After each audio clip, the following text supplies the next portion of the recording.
안녕하세요. 사연 속으로의 진행자 성우 이조안입니다.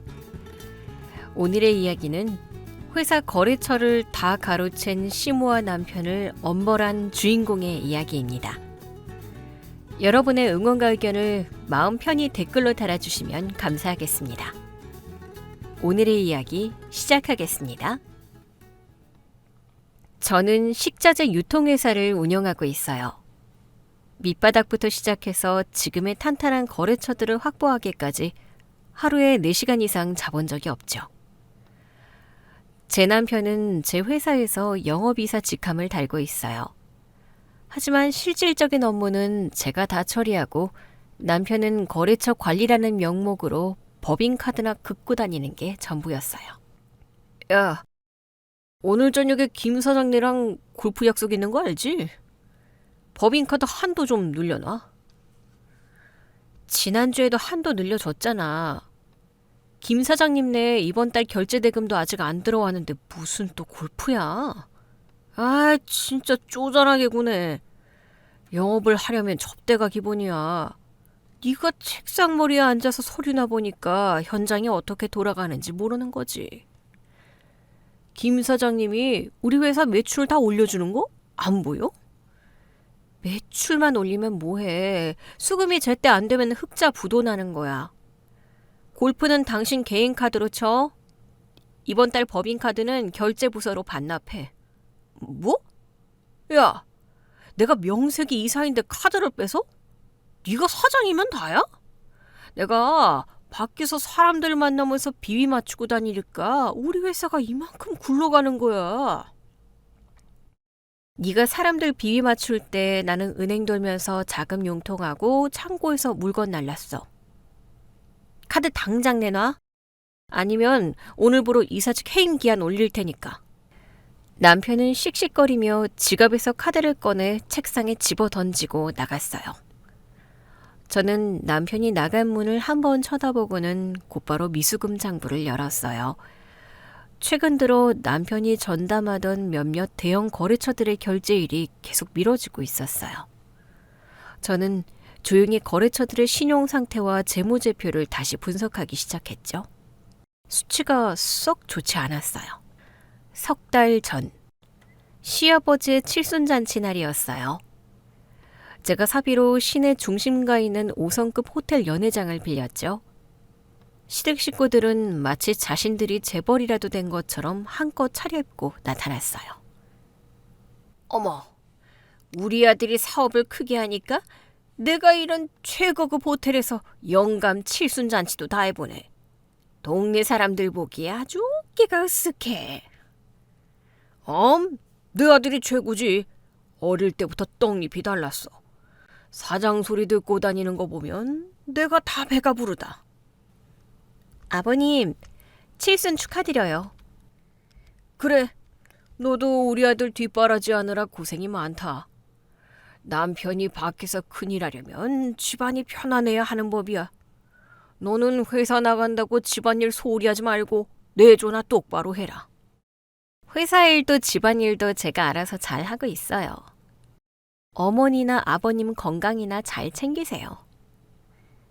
세연이, 오늘 든 가방 그거 이번 신상 아니야?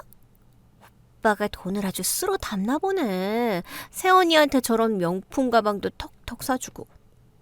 나도 이번에 가방 하나 바꿔야 하는데 오빠한테 말 좀 해봐야겠다.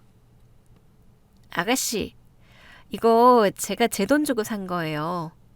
남편이 사준 거 아니니까 가방 필요하시면 아가씨 돈으로 직접 사세요. 형님, 그래도 아주버님이 돈을 잘 버시니까 형님도 편하게 회사 놀러 다니듯 나가는 거잖아요. 저도 형님처럼 회사에 자리 하나 주시면 안 돼요? 저 엑셀 잘 만지거든요. 형수, 우리 부부 좀 걷어줘요.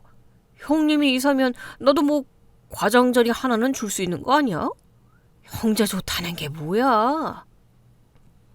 도련님, 동서, 우리 회사 장난으로 하는 구멍가게 아니에요. 엑셀 조금 한다고 앉혀둘 자리 없고 가족이라고 낙하산으로 채용할 생각은 더더욱 없어요. 두 분 다 정식으로 이력서 내고 면접 통과하면 그때 출근하세요. 아이고, 동서 참 배정하네. 시동생 부부가 오죽하면 저런 부탁을 하겠어? 가족끼리 돕고 살아야지. 혼자만 잘 먹고 잘 살면 그게 가족이야? 형님, 가족끼리 돈 문제 얽히면 끝이 안 좋은 법이에요. 형님도 저번에 아주버니한테 사업자금 빌려달라고 하셨을 때 제가 거절해서 서운하셨나 본데 제 원칙은 변함없어요. 재수 씨, 늘 고생이 많네요. 우리 집안 사람들이 말이 좀 앞서서 그렇지 아기는 없어요. 제가 장남으로서 면목이 없네요. 아주버님, 아기가 없다고 해서 무례함이 용서되는 건 아니에요. 그리고 아주버님도 남편한테 투자처 알아봐달라고 은근슬쩍 찌르지 마세요. 제 회사 자금은 1원도 허투루 쓸 생각 없으니까요. 아주버니는 겉으로는 저에게 깍듯하게 존댓말을 썼지만 그 눈빛 뒤에는 묘한 계산이 깔려 있었어요. 늘 뒷짐을 지고 상황을 관망하면서도 제 회사에서 떨어질 콩고물이 없는지 기회를 엿보는 사람이었죠. 칠순잔치 내내 남편은 자기 돈으로 이 모든 걸 준비한 양 친척들 사이를 누비며 거들먹거렸고 저는 구석자리에서 밀린 업무 메일을 확인하며 시간을 보냈어요. 이 집안 사람들에게 저는 그저 돈 나오는 화수분이었죠. 그렇게 평범하고도 피곤한 일상이 이어지던 어느 날이었어요. 거래처 미팅을 마치고 예정보다 일찍 사무실로 복귀하는 이 길이었죠. 남편의 차가 사무실이 아닌 교회의 한적한 카페 주차장에 세워져 있는 것을 발견했어요. 골프 약속이 있다며 법인카드를 달라고 난동을 피웠던 바로 그날이었죠. 저는 차를 돌려 남편의 차 옆에 조용히 주차했어요. 카페 창가 자리에는 남편과 어떤 젊은 여자가 앉아 있었어요. 여자는 머리끝부터 발끝까지 화려한 명품 로고로 도배를 하고 있었죠. 두 사람은 누가 봐도 평범한 비즈니스 관계가 아니었어요. 남편은 여자의 손을 만지작거리며 쳐다보고 있었고 여자는 남편의 어깨에 기대고 있었죠. 저는 차에서 내리지 않았어요. 카페로 쳐들어가서 소리를 지르거나 물을 뿌리는 짓은 제 성격에 맞지 않았으니까요. 대신 저는 조수석 콘솔 박스에서 디지털 카메라를 꺼냈어요. 창문을 살짝 내리고 렌즈를 줌인해서 두 사람의 모습을 수십 장 촬영했어요. 카페에서 나와 외곽의 모텔로 향하는 두 사람의 차를 일정한 간격을 유지하며 뒤따라갔고 모텔 주차장으로 들어가는 모습과 몇 시간 뒤 나오는 모습까지 빠짐없이 기록에 남겼어요. 오히려 머릿속이 아주 차갑고 맑아지는 기분이었죠. 남편의 무능함과 시댁의 뻔뻔함은 짊어지고 갈 수 있었지만 제 뒤통수를 치고 딴 주머니를 차는 것은 용납할 수 없었어요. 그날 밤 저는 서재에 앉아 남편의 최근 카드 결제 내역과 차량 블랙박스 기록, 그리고 통화 내역을 모조리 수집하기 시작했어요. 여자의 신상도 금방 파악할 수 있었죠. 제게 필요한 건 완벽한 이혼 사유와 내 회사를 완전히 분리해낼 명분이었어요. 저는 조용히 변호사 상담을 시작했어요. 동시에 회사 내에서 남편이 접근할 수 있는 결제 라인과 중요 거래처 정보에 대한 열람 권한을 축소시켰죠. 남편은 제가 뒷조사를 하고 있다는 사실은 꿈에도 모른 채 계속해서 핑계를 대며 외박을 일삼았어요. 나 오늘 지방 거래처 공장 실사 가봐야 해서 못 들어와. 내일 오후에나 회사 바로 갈게. 그래? 어느 거래처 공장인데? 아, 새로 뚫으려는 CU통. 거기가 물량 장난 아니게 뽑아줄 수 있다길래 내가 직접 가서 확인해 보려고. CU통? 거기 지난주에 자금난 소문 돌아서 내가 거래 보류시킨 곳이잖아. 공장 가도 멈춘 지가 언젠데 거길 실사를 가? 어? 아니야. 내가 알아본 정보로는 그건 헛소문이고 뒤로 몰래 라인 돌리고 있대. 내가 직접 가서 확인해봐야 정확하지. 넌 너무 서류만 믿어서 탈이야. 그래? 그럼 잘 다녀와. 대신 출장 보고서랑 현장 사진 꼼꼼하게 찍어와. 법인카드 말고 네 개인 카드로 쓰고 영수증 청구하고. 진짜 알았어. 알았다고. 내가 더러워서 진짜. 남편은 황급히 짐을 챙겨 집을 나섰어요. 저는 남편이 나간 후 곧바로 전문 인력을 통해 남편의 동선을 실시간으로 확인했어요. 예상대로 남편이 향한 곳은 지방 공장이 아니라 상간녀가 사는 오피스텔이었어요. 증거는 차곡차곡 쌓이고 있었고 저는 완벽한 타이밍을 기다렸어요. 그러던 중 시어머니가 뜬금없이 저희 집으로 찾아왔어요. 거실 소파에 자리를 잡고 앉은 시어머니는 집안을 휙휙 둘러보며 트집을 잡기 시작했어요. 넌 청소를 부직포로 대충 문지르고 마니? 여자가 집안 단속을 이렇게 허술하게 하니까 남자가 밖으로 도는 거 아니야. 바닥 깨끗하게만 한대요? 그리고 남자가 밖으로 도는 게 왜 제 탓이에요? 말대꾸하는 꼬락서니야구는. 네가 아무리 회사 사장 명함 파고 다녀봤자 내 눈엔 그저 내 아들 뒷바라지하는 며느리일 뿐이야. 아침마다 따뜻한 밥 지어 먹여서 출근시켜도 모자랄 판에. 아들 손발 멀쩡히 달려있고 저보다 출근 시간도 늦어요. 밥이 먹고 싶으면 본인이 차려 먹으면 되죠. 저도 나가서 돈 버느라 바쁜 사람이에요. 뒷바라지만 하려고 결혼한 거 아니고요. 아이고 기가 차서. 그래서 돈 좀 번다고 지금 유세 떠는 거냐? 네가 버는 돈 그거 다 우리 아들이 밖에서 고생해서 벌어다 주는 거나 마찬가지야. 우리 아들 아니었으면 네가 어떻게 이렇게 큰 집에 살면서 떵떵거려? 어머님, 뭔가 단단히 착각하시나 본데 이 집 제 명이고요. 회사도 제 명이에요. 어머님 아들은 제 회사에서 월급 받아가는 직원일 뿐이라고요. 뭐? 감히 시어머니한테 그런 막말을 해? 사실을 말씀드린 거예요.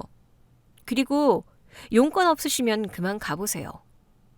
저 내일 아침 일찍 미팅이 있어서 쉬어야 해요. 내가 기가 막혀서? 너 며칠 뒤에 네 시아버지 생신인 건 알지?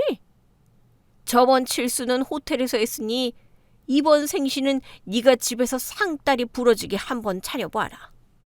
생신상은 어머님이 직접 차려드리세요. 저는 그날 바빠서 안 돼요. 네가 그러고도 며느리야? 며느리 노릇 강요하지 마세요. 저도 제 부모님한테는 귀한 딸이고 밖에서는 대우받는 대표예요. 무리한 요구하시면 저도 더 이상 예의 차릴 생각 없어요. 시어머니는 뒷목을 잡으며 씩씩거렸지만 저는 눈 하나 깜짝하지 않고 현관문을 열어주었어요. 며칠 뒤, 저는 회사 회의실로 남편을 불렀어요. 저는 책상 위에 두꺼운 서류 봉투 하나를 던졌어요. 뭐야 이건? 또 무슨 결제 서류야? 나 지금 피곤하니까 이따가 볼게. 결제 서류 아니야. 열어봐. 진짜 뭔데 이리 호들갑. 봉투를 열어본 남편의 얼굴이 순식간에 하얗게 질렸어요. 그 안에는 상간녀와의 모텔 출입 사진, 은밀한 대화 내용, 그리고 남편이 법인카드로 상간녀에게 사준 명품 가방 영수증들이 빼곡하게 들어있었죠. 맨 위에는 이혼소장이 놓여 있었어요. 이게 다 뭐야? 너 나 미행했어? 미행? 꼬리가 너무 길어서 굳이 그럴 필요도 없었어. 변명할 생각은 하지 마. 증거는 차고 넘치니까. 야, 네가 어떻게 나한테 이럴 수 있어? 부부 사이에 뒷조사를 해? 넌 인간도 아니야. 인간도 아닌 짓을 한 건 너지. 내 돈으로 그 여자 명품백 사다 바치면서 밖에서 기둥서방 노릇하니까 재밌었니? 이건 다 오해야. 그냥 아는 동생이야.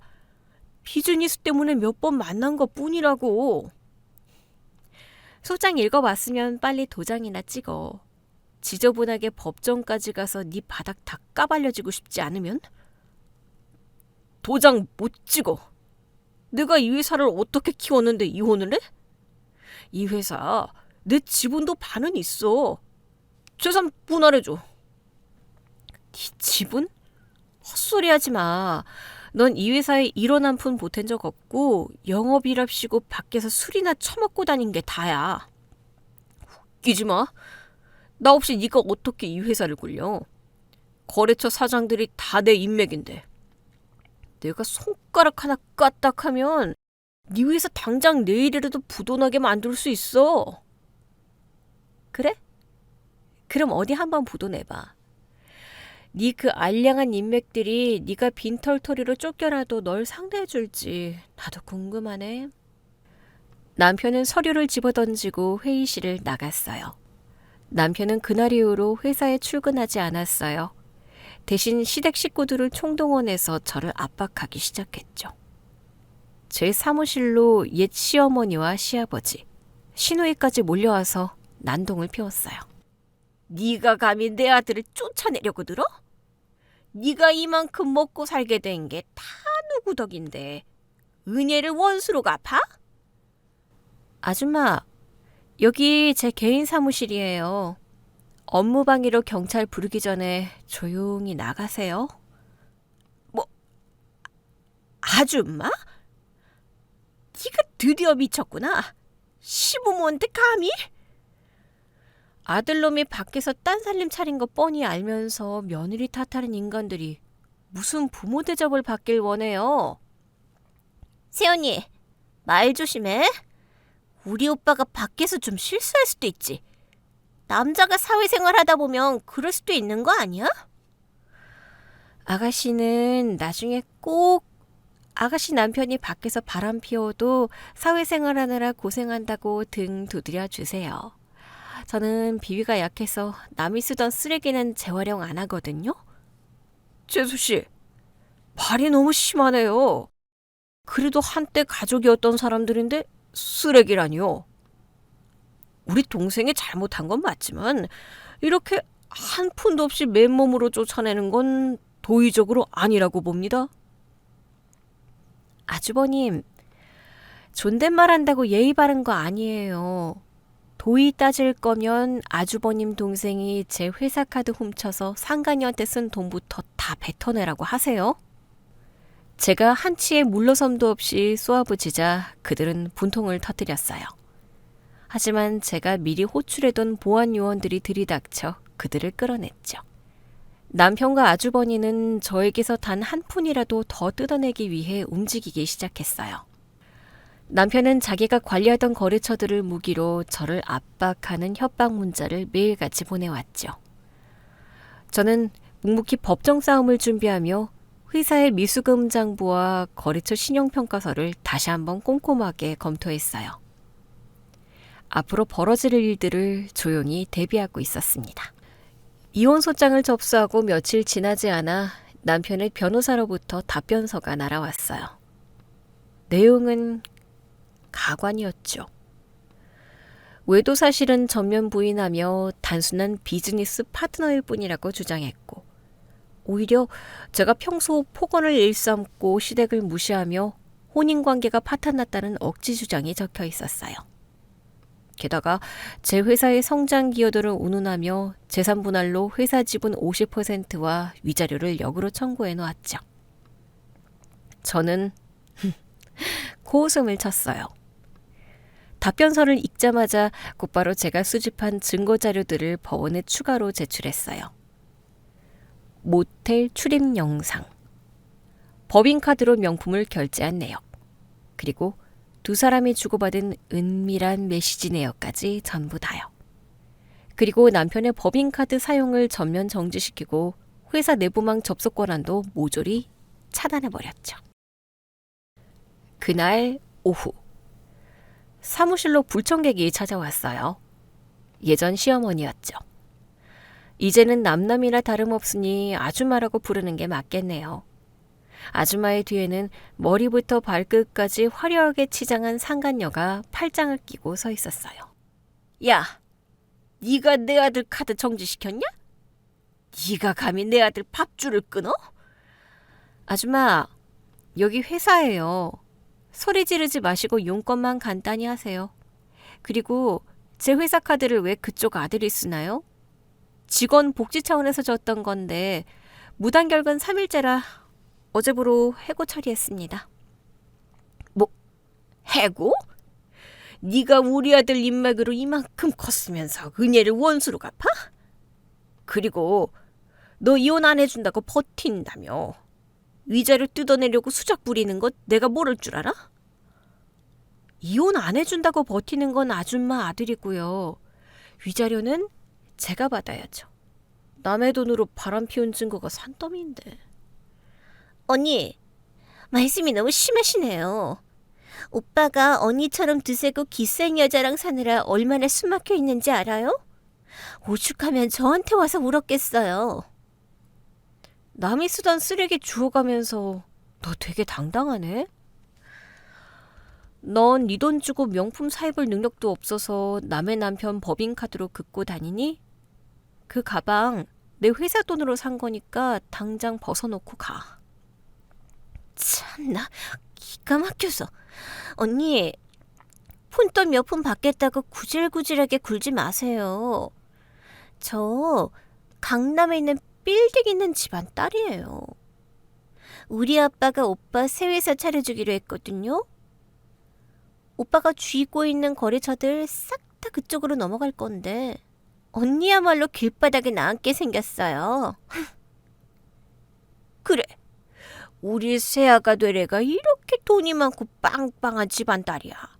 너같이 도끼만 남은 기집애랑은 차원이 다르다고. 주제 파악했으면 빈몸으로 당장 도장 찍고 떨어져. 강남 빌딩? 웃기고 있네. 입만 열면 거짓말이면서. 아줌마, 그 빌딩 등기부등본은 떼보셨어요? 나중에 뒷목 잡고 쓰러지지 마시고 미리미리 우황청심환이나 챙겨 드세요. 그리고 당장 내 사무실에서 나가요. 안 나가면 영업방해로 경찰 부릅니다. 저는 비서에게 내선 전화를 걸어 당장 보안요원을 부르라고 지시했어요. 아줌마와 상간녀는 끝까지 악다구니를 쓰다가 보안요원들에게 끌려나갔죠. 그날 저녁, 모르는 번호로 전화가 왔어요. 아주버니였죠. 평소에도 음흉하게 뒤에서 상황을 관망하던 사람이었기에 무슨 꿍꿍이인지 뻔히 보였어요. 재수씨, 저녁은 드셨습니까? 동생놈 일은 제가 장남으로서 대신 사과드리겠습니다. 참 면목이 없네요. 사과는 잘못한 당사자가 하는 거고요. 그리고 아주버님, 이제 재수씨라고 부르지 마세요. 이혼 소송 중인 거 아시잖아요. 용건이나 말씀하세요. 예, 알겠습니다. 다름이 아니라 동생놈이 지금 많이 흥분한 상태입니다. 그동안 본인이 관리하던 핵심 거래처 명단을 싹 다 빼서 독립하겠다고 길길이 날뛰고 있어요. 제가 말려도 소용이 없네요. 그래서요? 빼가라고 하세요. 그 회사는 그 대형 거래처들 빠지면 바로 휘청거릴 텐데 괜찮으시겠습니까? 제가 동생놈 잘 달래서 거래처 절반은 남겨두라고 설득해 볼 테니 대표님도 위자료 청구 소송은 취하해 주시는 게 어떨까 싶어서 전화드렸습니다. 좋게 좋게 마무리하는 게 서로에게 득 아니겠습니까? 거래처를 빼가든 말든 그건 그쪽 동생이 알아서 할 일이고 위자료 소송은 끝까지 갑니다. 남의 회사 영업기밀 빼돌리는 건 엄연한 산업 스파이 범죄라는 거 똑똑하신 아주버님이 동생분께 잘 설명해 주시죠. 끊습니다. 저는 전화를 끊고 곧바로 회사 시스템 관리자에게 연락했어요. 그리고 남편이 과거에 접속했던 주요 대형 거래처 5곳의 계약서와 발주 내역, 담당차 연락처가 담긴 폴더의 보안 등급을 슬쩍 낮춰두라고 지시했죠. 제가 직접 그 거래처들의 재무제표와 미수금 현황을 분석한 기밀 폴더는 철저히 암호화해서 숨겨두고요. 미끼를 던졌으니 물기만 기다리면 되는 일이었어요. 다음날 상간녀에게서 문자가 왔어요. 시내 최고급 호텔 라운지 카페에서 만나자는 내용이었죠. 자기가 다 계산할 테니 몸만 오라면서요. 저는 피식 웃으며 친정엄마에게 전화를 걸었어요. 저희 엄마는 평생 동대문에서 의류 도매업을 크게 하시다가 지금은 은퇴하시고 여유롭게 노후를 즐기시는 눈썰미 하나는 기가 막힌 분이시죠. 엄마, 오늘 나랑 커피나 한잔 할래? 아주 재밌는 구경 시켜줄게. 무슨 일인데 우리 바쁜 딸이 낮에 커피를 다 마시자고 해? 어디로 가면 되니? 약속 시간에 맞춰 호텔 카페에 도착하니 상간녀가 먼저 와서 다리를 꼬고 앉아 있었어요. 저는 엄마를 조금 떨어진 뒷자리에 앉혀두고 혼자 상간녀 맞은편에 앉았어요. 오셨네요. 뭐 드실래요? 제가 살 테니까 비싼 거 시키세요. 평소에 이런 데 잘 못 오시잖아요. 됐고, 본론이나 말해. 나 바쁜 사람이야? 상간녀는 명품 로고가 대문짝만하게 박힌 지갑에서 수표 한 장을 꺼내 테이블 위로 밀었어요. 500만 원이에요. 이거 받고 위자료 소송 취하하세요. 언니네 오빠, 아니 이제 생판 남이죠. 그 사람 거래처 싹 다 빼서 내일 모레 제 돈으로 개업시켜요. 언니 회사는 이제 끝났다는 소리죠. 구질구질하게 매달리지 말고 이 돈으로 짐이나 싸요. 500? 너 강남 빌딩 부자라며 남의 가정 파탄 내고 주는 돈 치고는 너무 스케일이 작은 거 아니니? 언니 주제에 500도 감지덕지죠. 그때 뒤에 앉아 계시던 친정엄마가 우아한 걸음걸이로 다가와 테이블 옆에 섰어요. 상간녀는 누군가 싶어 위아래로 훑어보았죠. 아가씨, 남의 가정 파탄 내고 500만 원? 강남 빌딩 부자라더니 씀씀이가 왜 이렇게 쪼잔해? 아줌마는 누군데 남의 테이블에 와서 시비해요? 나? 이쪽 엄마 되는 사람인데? 네가 우리 사회 꼬여낸 그 대단한 아가씨구나? 어디 보자. 친정엄마는 상간녀가 테이블 위에 올려둔 명품 가방을 쓱 들어 올렸어요. 나요? 그거 구하기도 힘든 한정판이에요. 기스나면 아줌마가 물어낼 거예요? 한정판? 웃기고 있네. 가죽 냄새부터 본드 냄새가 진동을 하는구먼. 여기 스티치 간격 삐뚤어진 거 안 보여? 지퍼 손잡이 도금도 싼 티가 팍팍 나고. 내가 동대문 바닥에서 30년을 굴렀어. 내 눈은 못 속여? 이거 이태원 뒷골목에서 샀니? 아니면 인터넷에서 샀니? 뭐라고요? 말 다 했어요? 말 안 끝났어. 네가 입고 있는 그 실크 블라우스, 그거 폴리에스테르 100%짜리 중국산 싸구려야. 아유, 정전기 일어나는 거 봐라. 손목에 찬 시계는 큐빅에 벌써 하나 빠졌네. 강남 빌딩 부자 딸내미가 동대문 짝퉁으로 도배를 하고 다녀? 상간녀의 얼굴이 불그락불그락해졌어요. 주변 사람들의 시선이 집중되자 당황해서 어쩔 줄을 몰라 했죠. 마침 카페 입구에서 남편이 헐레벌떡 뛰어들어오는 모습이 보였어요.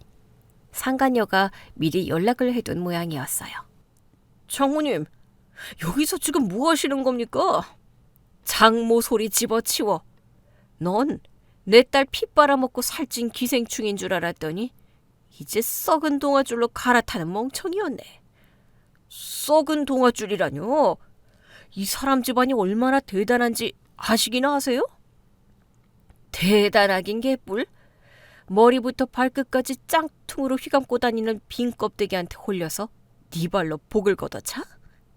그래, 저 짝퉁녀 치마폭에 쌓여서 평생 빌어먹고 살아라. 니놈이 빼돌린 거래처들 안고 얼마나 잘 사는지 내가 똑똑히 지켜볼 테니까. 친정엄마는 테이블 위에 있던 500만 원짜리 수표를 집어들어 남편의 얼굴에 휙 던져버렸어요. 옛다.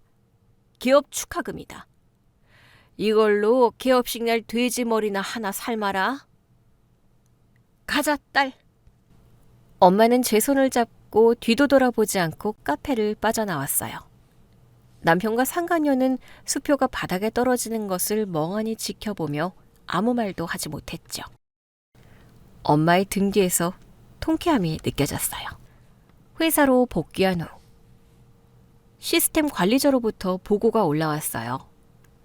제가 예상했던 대로 남편의 아이디로 어젯밤 늦게 시스템에 우회 접속한 기록이 있었고, 제가 보안 등급을 낮춰둔 대형 거래처 5곳의 상세 데이터베이스가 통째로 다운로드 되었다는 내용이었죠.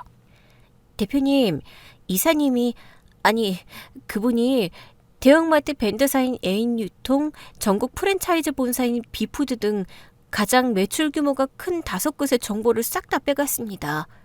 당장 경찰에 신고할까요? 아니, 놔둬. 신고는 나중에 해도 늦지 않아. 하지만 대표님, 그 거래처들이 우리 회사 전체 매출의 40%를 차지하는데요. 그쪽으로 다 넘어가면 당장 다음 달부터 자금 융통이 턱없이 부족해집니다. 걱정 마. 그 거래처들 겉으로만 번지르르 하지 속은 다 썩어 문드러진 곳들이야. A유통은 지난달부터 결제 대금을 2달짜리 어음으로 돌리기 시작했고, 비푸드는 가맹점들 보증금 빼서 간신히 막고 있는 상황이야. 내가 괜히 거래 보류시키고 현금 결제 아니면 물건 안 내보내고 있었던 줄 알아? 아, 그럼 일부러 가져가게 내버려 두신 겁니까? 응? 똥차 가고 새차 온다잖아. 내 손에 피 묻힐 필요 없이 썩은 살 도려내 주겠다는데 내가 왜 막아? 저는 자리에서 일어나 창밖을 내다보았어요. 남편과 아주버니, 그리고 시댁 식구들은 지금쯤 그 썩은 동아줄이 황금줄인 줄 알고 샴페인을 터뜨리고 있겠죠. 이혼 소송은 일사천리로 진행되었고, 저는 위자료와 함께 제 회사를 완벽하게 지켜냈어요. 남편은 제가 군말 없이 거래처를 넘겨주자 자기가 이겼다며 기고만장했죠. 며칠 뒤, 시내 중심가에 위치한 으리으리한 건물 1층에서 남편의 새로운 식자재 유통회사 개업식이 열렸습니다.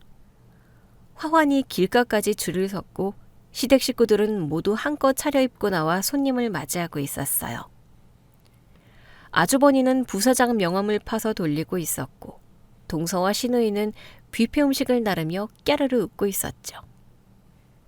아줌마는 세상 다 가진 표정으로 상간녀의 손을 잡고 연신 싱글벙글이었습니다. 기업식에 한창 무르익을 무렵 남편과 아줌마가 제 작은 임시 사무실로 불쑥 찾아왔어요. 어머, 사무실 꼴이 이게 뭐니? 그 큰 회사 다 뺏기고 이런 구석방으로 밀려나니까 기분이 어때? 야, 내가 말했지? 나 없이 넌 아무것도 아니라고. 내 인맥으로 굴러가던 회사인데 네가 무슨 수로 버텨? 오늘 우리 기업식에 A유통, 비푸드 사장님들 다 와서 축하해주고 갔어. 당장 내일부터 우리 쪽으로 발주 넣겠다고 계약서 다 쓰고 갔다고. 그래? 축하해. 계약서에 도장까지 확실히 찍었지? 당연하지. 우리 인맥 이 정도야. 넌 이제 완전히 끝났어. 다행이네. 그 큰 거래처들 감당하려면 물건 댈 자금도 엄청 필요할 텐데. 강남 빌딩 부자 사돈댁에서 지원 빵빵하게 해주셨나 봐? 그렇고 말고. 우리 사돈이 통 크게 수십억 대출 받아서 투자해 주셨다. 너같이 능력 없는 것들은 평생 만져보지도 못할 돈이지. 저는 그들의 조롱에도 화를 내거나 당황하지 않았어요. 네? 알겠어요. 두 분 다 새 회사 운영 잘하시고요. 수십억 대출 꼭 다 갚으시길 바랄게요. 안녕히 가세요. 저는 여유롭게 커피를 한 모금 마시며 그들을 배웅했어요.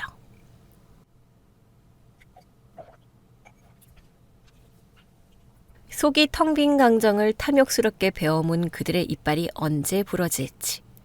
저는 아주 편안한 마음으로 카운트다운을 시작했습니다. 남편과 아줌마가 제 임시 사무실에서 한바탕 허세를 부리고 돌아간 후 저는 곧바로 알짜배기 소규모 거래처들을 재정비했어요. 덩치는 작아도 결제가 현금으로 당일 칼같이 이루어지는 탄탄한 식당 프랜차이즈 본사들과 개인 병원 식당들이었죠. 남편이 훔쳐간 대형마트 벤더사나 대형 프랜차이즈들은 겉보기엔 수십억 원대 매출을 올려주는 것 같지만 실상은 3달짜리, 4달짜리 어음으로 결제하며 하청업체의 피를 말리는 곳들이었어요. 저는 그동안 제 개인 자산까지 융통해가며 간신히 맡고 있던 그 거대한 폭탄들을 남편에게 미련 없이 넘겨버린 겁니다. 남편의 새 회사는 걷잡을 수 없이 덩치를 키워나갔어요. 업계에 소문이 도는 데는 오랜 시간이 걸리지 않았죠. 기존 거래처 직원들이나 식자재 공급업체 사장님들을 통해 남편 회사의 소식이 실시간으로 제 귀에 들어왔어요. 남편은 A유통과 B푸드의 대규모 발주량을 맞추기 위해 매일같이 산지 농장과 가공 공장을 돌며 물건을 쓸어 담았어요. 문제는 자금이었죠.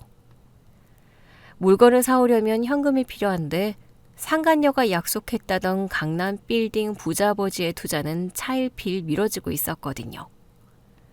상간녀는 아버지 회사의 자금 흐름이 일시적으로 막혔다며 핑계를 댔고 당장 물건 대금을 치러야 했던 남편은 시댁 식구들에게 손을 벌리기 시작했어요. 그 과정은 아주버니가 주도했어요. 아주버니는 남편 회사의 부사장 타이틀을 달자마자 온 집안의 재산을 끌어모으는 데 앞장섰죠. 어느 날 거래처 은행 VIP 라운지에 들렀다가 대출 창구에서 아주버니와 남편을 마주쳤어요. 두 사람은 잔뜩 상기된 얼굴로 은행 지점장과 실랑이를 벌이고 있었죠. 지점장님, 저희 회사가 지금 수주한 물량이 얼마인지 서류 보셨지 않습니까? 이 정도 확정 매출이면 법인 신용대출 한도를 2배는 더 열어주셔야죠. 아, 진짜 답답하네. 우리 장인어른이 강남에 건물만 3채인데 다음 달에 투자금 들어오면 이깟 대출금 당장 갚아버릴 거라고요. 일단 100억 한도 마이너스 통장부터 뚫어 달라니까요. 그들은 저를 발견하고는 흠칫 놀라는 기색이었어요. 저는 대수롭지 않게 제 담당 창구 직원이 내민 정기예금 가입 서류에 서명하고 있었죠. 남편이 먼저 다가와 이죽거렸어요. 야, 너 여기서 뭐하냐? 회사 쪼그라들어서 대출 연장하러 왔어? 넌 남의 계좌에 관심 끄고 네 대출 거절당한 거나 신경 써. 서류심사에서 반려당한 모양인데 강남 건물주 장인어른한테 빌려달라고 하지. 여기서 왜 구걸을 하고 있니? 구걸? 말이 짧다? 우리가 지금 물량이 하도 넘쳐나서 일시적으로 자금이 융통하는 거야. 넌 평생 가도 못 만져볼 액수가 우리 회사로 들어오고 있다고. 오, 대표님, 오랜만입니다. 여전히 날이 서 있으시네요. 사업이라는 게 다 물 들어올 때 노젓는 거 아니겠습니까? 저희가 지금 대한민국 식자재 바닥을 다 쓸어 담고 있어서 자금이 조금 도는데 시간이 걸릴 뿐입니다. 대표님은 안전하게 소꿉장난 같은 거래처들만 남기셨으니 이런 큰 판은 잘 모르시겠지만요. 배에 구멍 난 줄도 모르고 노만 저으면 바다 한가운데서 가라앉는 법이에요. 예? 그게 무슨 말씀이십니까? 구멍이라니요. 아주버님 집 담보로 잡고 시동생 부부 신용대출까지 풀로 당겨서 회사에 넣으셨다면서요. 가족 육경영 참 보기 좋네요. 저는 소꿉장난이나 하러 갈 테니 두 분은 큰 판에서 계속 수영하세요. 구명조끼는 미리 사두시고요. 저는 서류를 챙겨 자리에서 일어났어요. 은행을 빠져나오며 뒤를 돌아보니 남편은 화가 나서 씩씩거리고 있었고 아주버니는 뭔가 찜찜한 얼굴로 제 뒷모습을 노려보고 있었어요. 제가 정보원들로부터 확인한 바에 따르면 시댁 식구들은 완전히 이성을 잃은 상태였어요. 아주머니는 평생 모은 노후 자금과 살고 있던 아파트까지 담보로 잡아 남편 회사에 밀어넣었어요. 시동생과 동서는 다니던 중소기업을 그만두고 남편 회사의 영업팀장과 격리과장으로 낙하산 입사했죠. 신우이 역시 마이너스 통장을 뚫어 주식을 사듯 남편 회사에 지분 투자를 했어요. 그들은 A유통과 B푸드에서 쏟아지는 발주서를 보며 이미 재벌이 된 것 같은 환상에 빠져 있었어요. 동서가 격리를 맡으면서 남편 회사의 자금 관리는 그야말로 엉망진창이 되었어요. 엑셀을 조금 다룰 줄 안다며 큰소리치던 동서는 수십억 원이 오가는 계산서 발행과 어음 만기일 관리를 제대로 해내지 못했죠. 시동생은 영업팀장 명함을 파고 매일같이 룸살롱을 전전하며 법인카드를 긁어댔어요. 어느 날 오후 신우이가 화려한 모피코트를 입고 제 사무실에 불쑥 나타났어요. 손에는 고급 백화점 쇼핑백이 들려 있었죠. 세연이, 아니 이제 사장님이라고 불러야 하나? 연락도 없이 여긴 웬일이야? 그리고 남의 영업장 출입 함부로 하시면 안 됩니다. 매정하기는. 내가 오빠 회사 주주로서 제안 하나 하려고 왔어요. 이거 백화점에서 산 마카롱인데 좀 먹으면서 얘기해요. 단 거 안 좋아해. 용건만 말하고 가. 요즘 회사 사정 많이 어렵죠. 찌꺼기 거래처들만 데리고 한 달에 1,000만 원은 남아요? 우리 오빠 회사는 지금 한 달 매출이 50억이 넘어. 그래서 말인데 사장님 남은 거래처들 우리 쪽으로 넘겨요. 우리가 권리금 넉넉하게 쳐줄 테니까. 네가 주식 투자하듯 빚내서 오빠 회사에 돈 넣은 건 알겠는데 사업을 무슨 동네 구멍가게 인수합병하듯이 말하네? 다 무시하는 거예요? 우리 오빠가 사장님 불쌍하다고 남은 거래처 넘기면 사장님 빚 갚는데 보태라고 한 배려예요. 곧 있으면 사장님 회사 부도날 텐데 그때 가서 매달리지 말고 지금 좋게 넘겨요. 가서 오빠한테 전하세요. 한 달 매출 50억 찍힌 그 발주서들 언제 현금으로 들어오는지 날짜나 꼼꼼히 체크하라고. 어음만기일 돌아오기 전에 네 마이너스 통장 이사나 잘 내시고요. 내 회사 거래처 탐내지 말고 돌아가세요. 신우이는 코웃음을 치며 마카롱 쇼핑백을 챙겨 나갔어요. 저는 그녀의 뒷모습을 보며 혀를 찼죠. 탐욕에 눈이 멀어 폭탄 돌리기 게임에 전 재산을 건 줄도 모르는 불쌍한 사람들이었어요. 결정적인 징후는 한 달쯤 뒤부터 나타나기 시작했어요. 식자재 산지에서 토마토와 양파를 대규모로 납품하는 박 회장님에게서 전화가 왔어요. 저와는 10년 넘게 신용으로 거래해온 분이었죠. 나 박 회장이네. 요즘 아주 속이 시원하겠어. 회장님, 오랜만에 연락 주셨네요. 근데 속이 시원하다니요? 되게 좋은 남편 말이야. 그 회사 지금 난리도 아니요. A유통에서 지난달 결제 대금을 현금 대신 석 달짜리 진성어음으로 끊어줬다며? B푸드 쪽은 아예 결제일을 다음 달 말로 미뤘다지 아마? 네, 대충 짐작은 하고 있었습니다. 전 남편이 나한테까지 와서 물건 좀 외상으로 내달라고 아주 읍소를 하길래 내가 단칼에 거절했어. 우리 같은 도매상들이야 현금 안 돌면 바로 목이 메이는데 어음을 어떻게 믿어? 듣자 하니 그 집구석 형이라는 사람 아주버니? 그 사람이 이자 3부짜리 사채까지 끌어다 썼다는 소문이 바다혀. 아주버님이 사채까지 손을 댔나요? 그건 저도 몰랐네요. 회장님, 앞으로도 그쪽 회사는 절대 현금 거래 아니면 물건 주지 마세요. 당연하지. 대표가 진작에 그 폭탄들 다 털어낸 거 보고 내가 무릎을 탁 쳤다니까. 역시 대근 장사꾼이야. 전화를 끊고 저는 서늘한 웃음을 지었어요. 아주버니가 사채까지 끌어다 썼다면 상황은 제가 예상했던 것보다 훨씬 더 파국으로 치닫고 있는 게 분명했어요. 어음은 당장 눈앞에는 돈이 있는 것처럼 보이지만 만기일에 수표가 묻어나면 그 즉시 휴지 조각이 되는 무서운 덫이죠. 남편 회사는 산지 하청업체들에게 줄 돈을 마련하기 위해, 다시 말해 어음을 깡하기 위해 고금리 사채 시장까지 손을 뻗은 겁니다. 그럼에도 불구하고 남편과 시댁 식구들의 허세는 멈출 줄을 몰랐어요.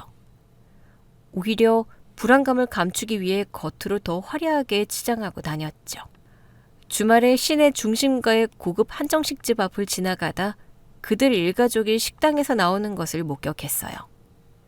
상간녀의 생일 파티라도 한 모양인지 상간녀의 손에는 거대한 꽃다발이 들려 있었고, 아줌마는 상간녀의 팔짱을 끼고 세상에서 제일 다정한 고부인 양 웃고 있었어요. 아주버니는 최고급 수입차의 운전석 문을 남편에게 열어주며 깍듯하게 인사를 했고, 남편은 거드름을 피우며 차에 올라탔어요. 시동생과 시누이는 상간녀에게 아부하며 비싼 선물을 안겨주고 있었죠. 곧 있으면 저 수입차도 압류 스티커가 붙고 저들의 웃음도 비명으로 바뀔 텐데 말이죠. 한 치 앞도 못 보는 불나방들이 시뻘건 불기둥을 향해 날아가며 춤을 추는 광경을 저는 건너편 차 안에서 조용히 지켜보았습니다. 장부상의 숫자 노름에 취해 현실을 부정하는 그들에게 진짜 현실이 무엇인지 보여줄 결제일이 하루하루 다가오고 있었어요. 정확히 2달 뒤. 제 예상은 한치의 오차도 없이 현실이 되었어요. 아침 일찍 출근해 결제 서류를 검토하고 있는데 비서가 하얗게 질린 얼굴로 사무실로 뛰어들어왔죠. 대표님, 방금 뉴스 속보 떴습니다. A유통 오늘 새벽에 최종 부도 처리됐답니다. 비푸드 대표는 어젯밤에 회사 돈 횡령에서 잠적했고요. 저는 마시던 커피를 조용히 내려놓고 모니터로 뉴스를 틀었어요. A유통의 물류창고 앞에는 대금을 받지 못한 하청업체 사장님들이 몰려들어 아수라장이 된 화면이 나오고 있었죠. 비푸드 본사 앞에는 가맹점주들이 플래카드를 들고 울부짖고 있었고요. 그 화면을 보며 저는 조용히 중얼거렸어요. 드디어 터졌네. 예정보다 한 주 빠르긴 하지만. 대표님, 그럼 이사님, 아니 그쪽 회사는 어떻게 되는 겁니까? A유통이랑 비푸드가 쥐고 있는 어음만 수십억 대일 텐데요? 어떻게 되긴 도미노처럼 같이 무너지는 거지. 오늘 오면 당장 은행권에서 대출 상환 압박 들어갈 거고, 내일이면 사채업자들이 사무실 집기 다 때려 부수러 갈 거야. 우린 우리 거래처들 결제대금이나 차질 없이 송금해줘. 그날 오후부터 식자재 유통업계는 그야말로 발칵 뒤집혔어요. 남편의 회사는 A유통과 B푸드에서 받은 3달짜리, 4달짜리 어음을 담보로 사채 시장에서 어음 할인을 받아 산지 물건 대금을 치르고 있었죠. 그런데 원청이 부도가 나버리니 그 어음들은 즉시 휴지 조각이 된 거예요. 사채업자들은 돈을 회수하기 위해 가장 먼저 남편의 회사로 쳐들어갔어요. 제가 정보원들을 통해 전해 들은 남편 회사의 상황은 참담함 그 자체였어요. 덩치 큰 사채업자들이 사무실을 점거하고 장부를 빼앗았죠. 엑셀을 조금 다룬다며 큰 소리치던 경리동서는 겁에 질려 책상 밑에 숨어 있다가 핸드백만 챙겨서 도망쳤고, 영업팀장이라며 매일 룸살롱을 전전하던 시동생은 사채업자들에게 멱살을 잡혀 이리저리 끌려다녔대요. 부사장 직함을 달고 이자 3부짜리 사채를 끌어왔던 아주버니는 제일 먼저 핸드폰을 끄고 잠적을 시도했지만 결국 하루 만에 잡혀서 차용증에 지장을 수십 개나 찍었다고 하더라고요. 가장 코미디인 건 상간녀의 행방이었어요. 남편은 빚쟁이들에게 시달리다 못해 상간녀의 아버지, 즉 그 가상의 강남 건물주에게 매달리려고 했어요. 그런데 상간녀의 전화번호는 이미 없는 번호로 나오고 오피스텔에 찾아가 보니 밤사이에 짐을 싹 빼서 야반도주를 한 상태였죠. 나중에 알고 보니 그 여자는 애초에 부잣집 딸이 아니라 호구들만 골라서 사기치는 전문 사기꾼이었어요. 남편 회사의 법인카드로 명품을 수천만 원어치 긁어서 현금화하고 회사 금고에 있던 자잘한 현금까지 모조리 챙겨서 잠적한 뒤였죠. 그로부터 일주일 뒤, 시댁은 완전히 풍비박산이 났어요. 아줌마가 평생 모은 재산과 아파트, 시아버지의 연금 통장까지 모조리 압류당했어요. 길거리에 나앉게 된 아줌마는 찜질방을 전전하다가 빚쟁이들을 피해 도망다니는 남편을 붙잡고 길바닥에서 머리채를 잡고 싸웠대요.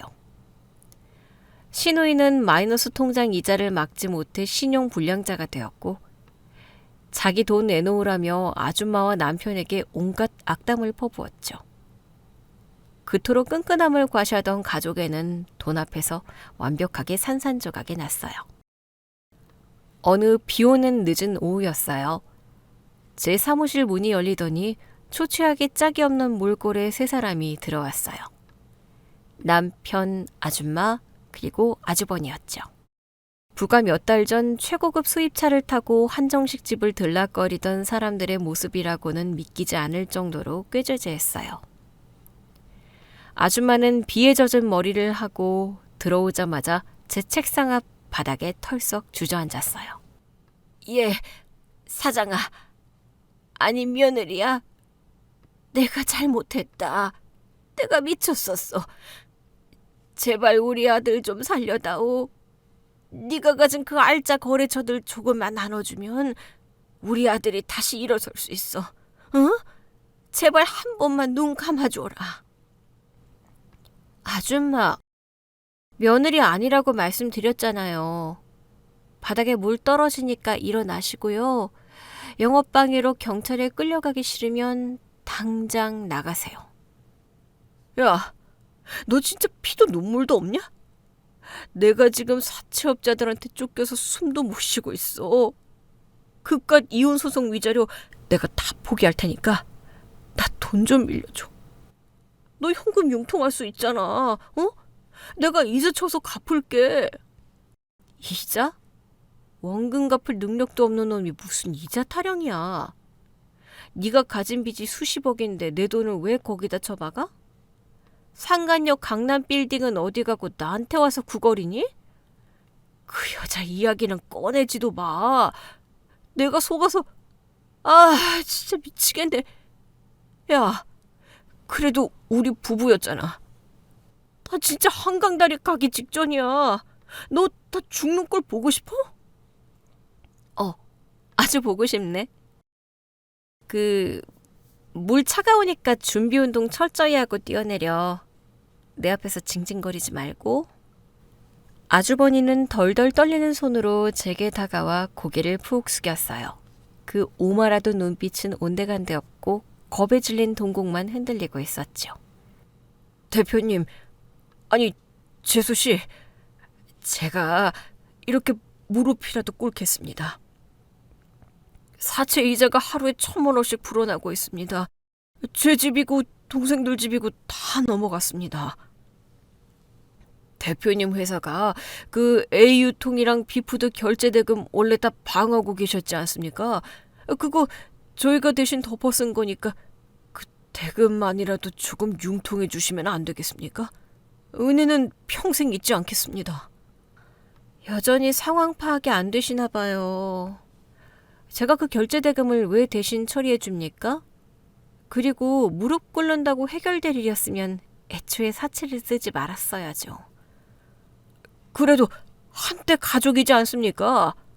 저희가 당장 길바닥에 나앉게 생겼는데 너무 매정하신 거 아닙니까? 가족이요? 제 돈 빼돌려서 상간녀 백 사주고 제 거리처 뒤통수 쳐서 빼앗아 갈 때는 남보다 못한 철천지 원수 취급하더니 이제 와서 빚더미 앉으니까 가족이에요? 아주버님, 존댓말 한다고 다 사람이 아닙니다. 짐승도 자기 밥그릇 뺏어간 주인을 물지는 않아요. 아이고, 내 팔자야. 네가 이렇게 독한 년인 줄도 모르고 내가 우리 아들을. 네가 애초에 거래처 안 남겨줬으면 우리 아들이 이 꼴은 안 당했을 거 아니야. 네가 일부러 우리 아들 죽이려고 덧질러 온 거지? 이 악독한 년아. 맞아요, 아줌마. 제가 일부러 넘겨준 거예요. 제 입에서 나온 말에 세 사람의 움직임이 뚝 멎었어요. 남편의 두 눈이 믿을 수 없다는 듯 크게 떠졌죠. 뭐? 네가 일부러 넘겨줬다고? 그 알짜 거래처들을? 알짜? 뇌가 있으면 생각을 좀 해. A유통은 6개월 전부터 무리한 확장으로 자본 잠식 상태였고 B푸드는 가맹점 소송 걸려서 계좌 다 동결되기 직전이었어. 내가 왜 그 거대한 매출을 두고 현금 거래만 고집하면서 발주를 쳐냈는지 넌 한 번도 의심 안 해봤지. 서류 볼 줄도 모르고 맨날 골프장이나 룸살롱이나 쳐다니니까. 그게 무슨... 아니야, 넌 몰랐어. 네가 뺏긴 거잖아. 내가 보안 시스템 등급을 일부러 낮춰둔 것도 모르고 신나게 빼갔잖아. 네가 가져간 건 황금알을 낳는 거위가 아니라 언제 터질지 모르는 수십억짜리 시한폭탄이었어. 내가 손에 피 묻히고 정리해야 할 악성 재고와 부도 직전의 거래처들을 네가 아주 친절하게 네 발로 걸어 들어와서 싹 다 가져가줬잖아. 아줌마는 숨을 헐떡이며 바닥에 쓰러졌고 아주버니는 망연자실한 표정으로 벽에 기대어 주저앉았어요. 남편은 이성을 잃고 소리를 지르며 책상 위로 달려들려고 했죠. 네가 날 속여? 네가 날 시궁창에 쳐박아? 넌 네 탐욕에 네가 빠져 죽은 거야. 강남 빌딩이라는 썩은 동아줄 잡고 나한테서 회사 통째로 삼키려던 건 너잖아? 남 탓하지 마. 그 부도 직전인 거래처들 쓰레기통 비우는 수고를 덜어줘서 아주 고맙게 생각하고 있으니까. 저는 책상 아래 비상벨을 눌렀어요. 곧바로 건장한 보안요원 3명이 사무실로 뛰어들어왔죠. 이 사람들 다 끌어내세요. 다시는 이 건물 반경 100m 안에 얼씬도 못하게 하시고요. 저항하면 업무방해 및 무단 침입으로 바로 경찰에 넘기세요. 보안요원들이 남편과 아주버니의 양팔을 결박하고 바닥에 엎드려 통곡하는 아줌마를 짐짝처럼 끌고 나갔어요. 복도가 떠나가라 억지를 부리는 남편의 목소리가 점차 멀어졌지만 제 마음은 그 어느 때보다 고요하고 평화로웠습니다. 남편의 회사가 안고 터진 폭탄 덕분에 업계의 부실한 구름들이 한 번에 싹 정리되었어요. 살아남은 우량 거래처들은 현금 흐름이 투명한 제 회사를 더욱 신뢰하게 되었고 저는 남편이 망쳐놓았던 업계의 빈자리를 아주 깨끗하고 탄탄한 파트너십으로 다시 채워나갔죠. 저는 자리에서 일어나 창가로 다가갔어요. 먹구름이 걷히고 맑은 하늘이 드러나고 있었죠. 핸드폰을 들어 친정엄마에게 전화를 걸었어요. 엄마, 오늘 저녁에 시간 어때? 내가 아주 끝내주게 맛있는 저녁 살게. 제일 비싼 식당으로 예약할 테니까 이따 봐. 전화를 끊고 창밖에 활기찬 도심을 내려다보며 저는 시원하게 미소 지었어요. 저의 새로운 인생은 이제부터가 진짜 시작이니까요. 오늘 준비한 이야기는 여기까지입니다. 재미있게 들으셨다면 구독과 좋아요, 알림 설정까지 눌러주세요. 지금 어디서 듣고 계세요? 여기는 서울이고요. 다음 이야기로 다시 찾아뵙겠습니다. 청취자 여러분, 오늘도 행복하세요.